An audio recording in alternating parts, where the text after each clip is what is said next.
If you've ever studied civilian life during the Second World War, you know that survival wasn't just about food rationing or air raid shelters.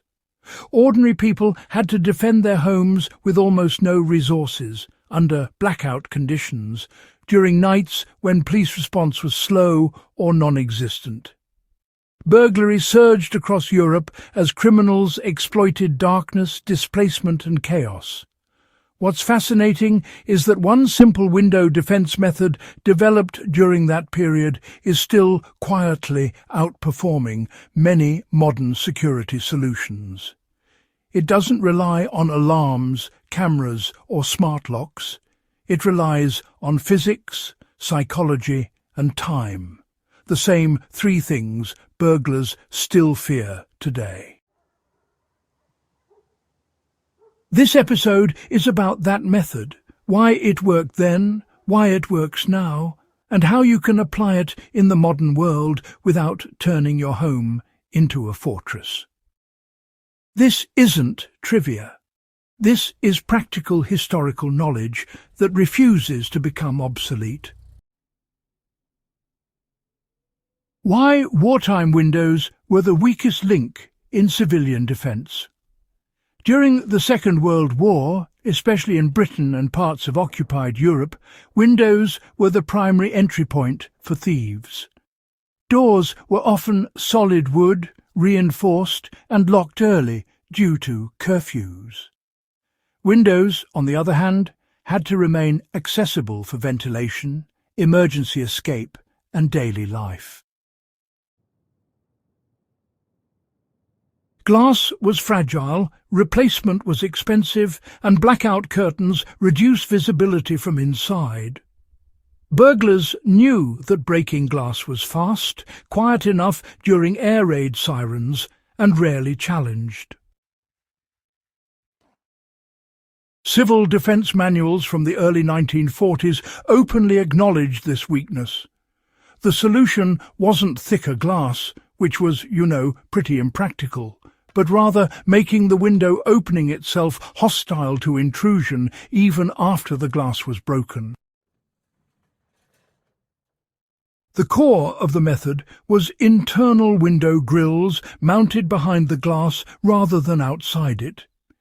These weren't decorative bars, and certainly not heavy prison-style ironwork.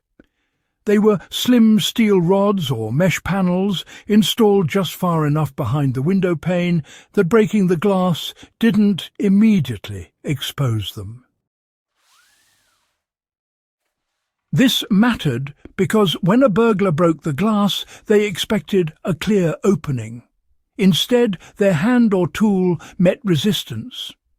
More importantly, broken glass fell inward and lodged against the grille, creating noise, resistance, and sharp debris exactly where the intruder needed to work. It transformed a quick entry into a slow, painful, and honestly pretty conspicuous struggle. Time was honestly the real weapon. Wartime burglars operated under extreme risk, Patrols, neighbours and wardens could appear at any moment. If entry took more than a few seconds, the attempt was often abandoned. That principle, it has not changed. Why this still defeats modern burglars? Modern burglars are faster, more experienced and often better equipped, but they still rely on the same assumptions. They want quick access, minimal resistance, and predictable obstacles. Most modern window security focuses on alarms or sensors, which alert after intrusion begins. The World War II method, though, prevents intrusion from completing in the first place. Internal grills remain effective because they are invisible from outside, they don't advertise security, and they turn broken glass into an additional barrier rather than a vulnerability. Even today, police burglary reports consistently show that attempts fail when entry takes too long or causes unexpected difficulty. How civilians were taught to install this during the war. Wartime instructions emphasized simplicity. Steel rods were mounted vertically or diagonally inside the window recess, anchored into brick or solid timber frames. Spacing was tight enough to prevent a hand or shoulder from passing through, but wide enough to allow airflow and light. In some cases, removable sections were included for fire escape, secured with internal bolts only reachable from inside. The brilliance was that this didn't require specialized manufacturing. Blacksmiths, metal workshops, and even repurposed bed frames were used. The goal wasn't elegance, it was denial of access. Applying this knowledge today in a practical way.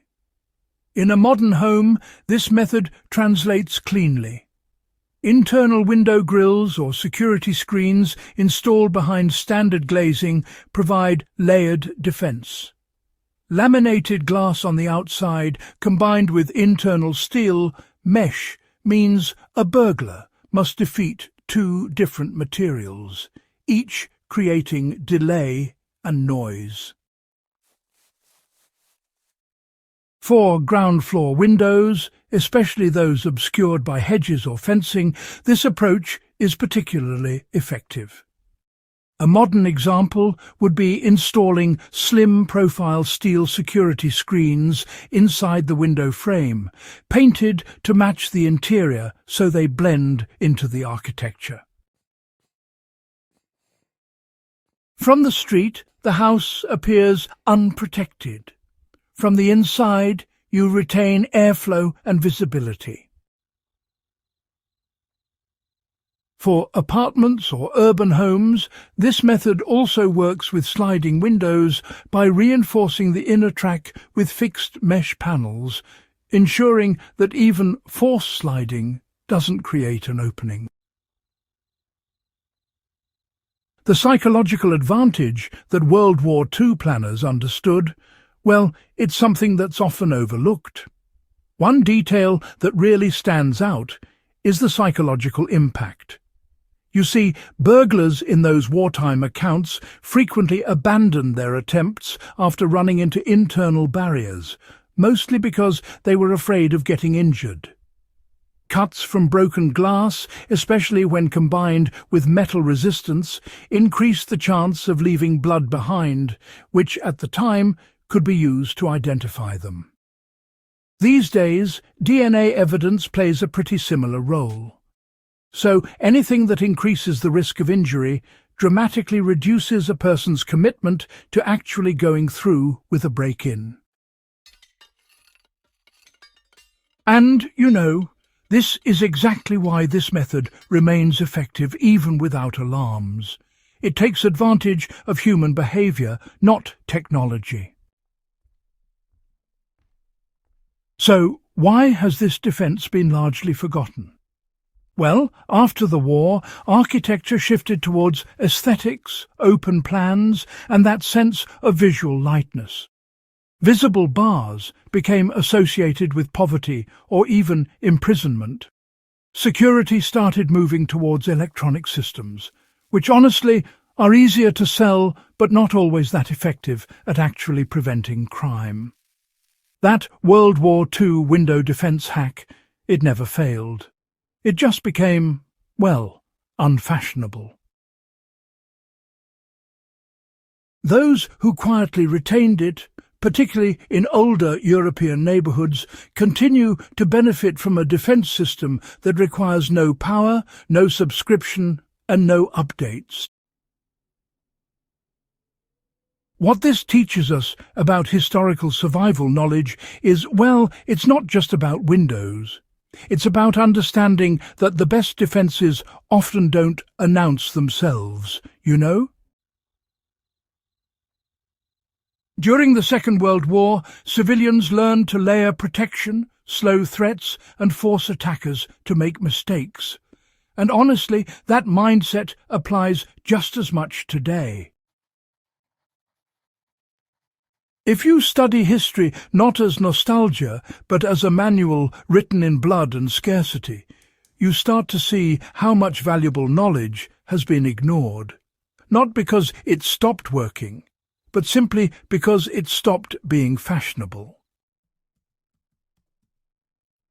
So, if you found this breakdown useful and want more deep, practical history like this, subscribe to Iron Age Instincts. Share this with someone who still thinks modern equals better, and, well, stay sharp.